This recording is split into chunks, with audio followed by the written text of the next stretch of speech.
सबसे पहला सवाल ये रहेगा कि अपने स्वदेश सकुशल आप लौट आई हैं, कैसा लग रहा है आपको? बहुत ही ज़्यादा अच्छा लग रहा है क्योंकि वहाँ पे काफ़ी टेंशन था और यहाँ पे आने के बाद तो बहुत मतलब मानसिक रूप से काफ़ी ज़्यादा अच्छा लग रहा है मुझे। आगे ये बताइए कि वहाँ पे जो हालात आप वहाँ पे थी, वहाँ पे आप सब कुछ देख रही थी, तो कैसे आपको लगा कि यहाँ पे जो हालात बदल रहा है और हमको तुरंत जो है अपने स्वदेश वापस लौट जाना चाहिए? सर देखिए, यूक्रेन का जो कंडीशन था मेरे आने तक वो बिल्कुल नॉर्मल था। ऐसा कभी लगा नहीं यूक्रेन को देख के कि कुछ हो सकता है, वो भी इतने बड़े लेवल पे।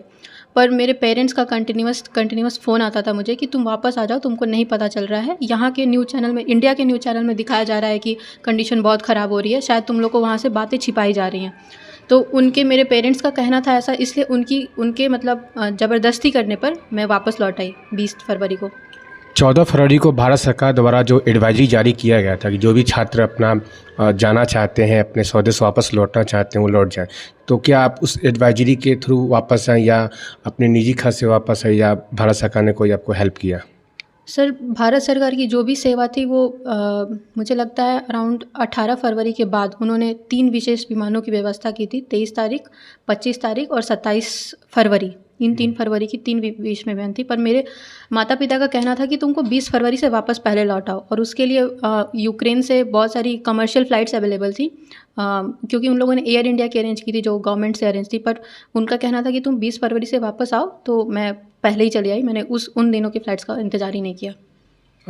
जैसे ही वहाँ पे ईद की घोषणा हुई, उसके बावजूद जो वहाँ की फ़्लाइट्स थी, वहाँ के जो टिकट नॉर्मल जैसे देखा जाता था 40,000 के आसपास में टिकट का जो है वैल्यू था। लेकिन ईद की घोषणा के पश्चात एयर इंडिया ने उसका फ़्लाइट का टिकट जो है 1 लाख के अराउंड उन्होंने रख दिया था। तो आपका टिकट का जो प्राइस था वो कितने के अराउंड था? सर, मेरा जो टिकट था वो यूक्रेन के कीव से दिल्ली तक का मुझे पड़ा है अराउंड 56,000 रुपये। और एयर इंडिया का जो टिकट था वो मुझे दिखा रहा था अराउंड 60,000 रुपये। यानी नॉर्मल प्राइस से सब कुछ ज़्यादा हो चुका था, नॉर्मल प्राइस से हालात को काफ़ी लेके। ज़्यादा। अगर नॉर्मल दिन की बात करें तो हम अराउंड 45,000 रुपये में हम आना जाना दोनों कर लेते थे। पर जब से ये सारी कंडीशन ख़राब हुई है, हमको मतलब केवल एक साइड्स के आने में हमको कम से कम 50,000 रुपये से ज़्यादा का खर्चा हो रहा था। तो क्या आपको लगता है कि जो एयर इंडिया अगर भारत सरकार के पास रहता, अगर उन्होंने उसको सेल नहीं किया रहता टाटा को, तो क्या कॉस्ट तो उनको बियर करना ही है, करना है। पर अगर हाँ, अगर कुछ कीमत की गुंजाइश, कमी करने की गुंजाइश रहती तो उनको और समय चाहिए था, ना जो हमें मिला और ना ही शायद एम्बेसी को मिला, मुझे ऐसा लगता है। बहुत सारे आपके आने के पश्चात भी बहुत सारे आपके क्लासमेट्स जो हैं फंसे हुए हैं, तो क्या आप उनसे जो बातचीत हुआ उसके बारे में कुछ बताइए कि वहाँ के हालात के बारे में वो तो अच्छे से जानते होंगे, आपसे शेयर भी किए होंगे, तो उन सारी हालातों के बारे में थोड़ा सा डिस्कस कीजिए। सब मेरे जितने भी दोस्त, काफ़ी ज़्यादा दोस्त फंसे हुए हैं क्योंकि बहुत कम ही इंडिया वापस आए हैं इतने शॉर्ट ड्यूरेशन में। तो उनसे मेरी बातचीत हुई है, तो वो उनका ये था कि जब से बॉम्ब ब्लास्टिंग शुरू हुई है अलग अलग शहरों में, उसके बाद से वो लोग काफ़ी डर गए क्योंकि किसी को ये अंदाज़ा नहीं था कि इतने बड़े लेवल पे यूक्रेन में धमाके होंगे। खासकर मेरा शहर, जो कि काफ़ी शांत शहर माना जाता है यूक्रेन का। उसके बाद से उनको तरह तरह की एडवाइजरी आई कि आप अगर 3 सायरन, अगर आपको शहर में आपके 3 तरह के सिटी काउंसिल से सायरन सुनाई देते थे, इसका मतलब काफ़ी खतरा बढ़ चुका है और आपको आप जहाँ भी हो उस घर के अंदर छिप जाओ, क्योंकि वहाँ की हर बिल्डिंग में के नीचे बेसमेंट जैसा बना रहता है, तो वो सुरक्षित है काफ़ी। उसके वजह से उनको बोला गया। जो मेरे दोस्त हॉस्टल में रह रहे हैं, यूनिवर्सिटी के द्वारा जो प्रोवाइडेड है, उसके भी बेसमेंट्स में वो लोग छुपे रहे। कई लोग यूनिवर्सिटी के बेसमेंट में छुपे हुए थे और मदद और इंतज़ार कर रहे थे कि कब भारतीय सरकार से उनको मदद पहुँचे। भारत सरकार लगातार इवैक्यूएशन कर रहा है, लेकिन उसके बावजूद भी बहुत सारे वीडियो वायरल हो रहे हैं जहाँ पे दिखाया जा रहा है कि छात्र बहुत ज़्यादा फंसे हुए हैं, मदद की गुहार लगा रहे हैं, लेकिन फिर भी उनके पास मदद नहीं पहुँच रही है। तो इसके बारे में आप क्या कह सकते हैं?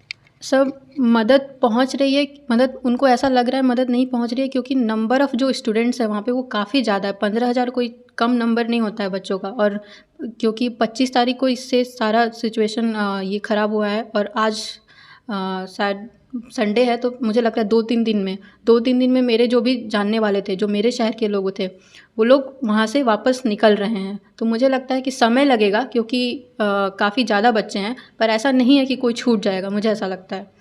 आप वहाँ पे किस तरह की पढ़ाई कर रही थी और किस यूनिवर्सिटी से जो है आप पढ़ाई कर रही थी? सर, मैं वहाँ एमबीबीएस के 3rd ईयर की स्टूडेंट थी, Vinnytsia national medical university. Vinnytsia national medical university वहाँ का। अपना अपना नाम बता दीजिए। मेरा नाम अनन्या अनंत है। मैं विनीत्सिया नेशनल मेडिकल यूनिवर्सिटी के MBBS के 3rd ईयर की स्टूडेंट थी। तो ये थी हमारे साथ अनन्या अनंत, जो हाल ही में यूक्रेन से सकुशल अपने स्वदेश वापस लौट आई हैं। और हम आशा करते हैं कि जितने भी स्टूडेंट वहाँ पे फंसे हुए हैं उसको अब भारत सरकार भी लगातार इवैक्यूएशन कर रहा है। कल भी एक फ़्लाइट जो है यूक्रेन से वापस आई है रोमानिया होते हुए। तो आशा करते हैं सारे जो स्टूडेंट्स हैं वो सकुशल वापस अपने स्वदेश लौट आएँ। सही बात करते हैं। सर, आपकी बेटी जो है अभी हाल ही में अपने स्वदेश वापस लौटी है, कैसा लग रहा है? हम लोग काफ़ी खुशी महसूस हो रहा है और घर में काफ़ी हम लोग उल्लासपूर्वक रह रहे हैं। और हम लोग काफ़ी 15 दिन से टेंशन में थे हम लोग काफ़ी। अब हम लोग को अच्छा लग रहा है। बहुत सारे छात्र छात्रा जो है वहाँ पे अभी भी फंसे हुए हैं, तो आपको क्या लगता है कि वो सकुशल वापस लौट आ सकती हैं कि नहीं? गवर्नमेंट ऑफ इंडिया काफ़ी प्रयास में लगी हुई है। शायद आज प्लेन भी आया है। सहेली लोग की सब फंसी हुई है। इंडिया गवर्नमेंट से बोलिए कि हम क्या कुछ कहना चाहते हैं, जो भारत सरकार से क्या कुछ कहना चाहते हैं आप? वहाँ से छात्र छात्राओं को जल्दी से निकाला जाए, हम यही चाह रहे हैं। जितना जल्दी गवर्नमेंट ऑफ इंडिया बुलाए। काफ़ी कष्ट में है वहाँ बच्चे। बिहार सरकार से क्या मांग करना चाहते हैं? बिहार सरकार इसमें मदद करे, छात्रों को जल्दी, जैसे बिहारी छात्रों को और छात्राओं को बुलावे।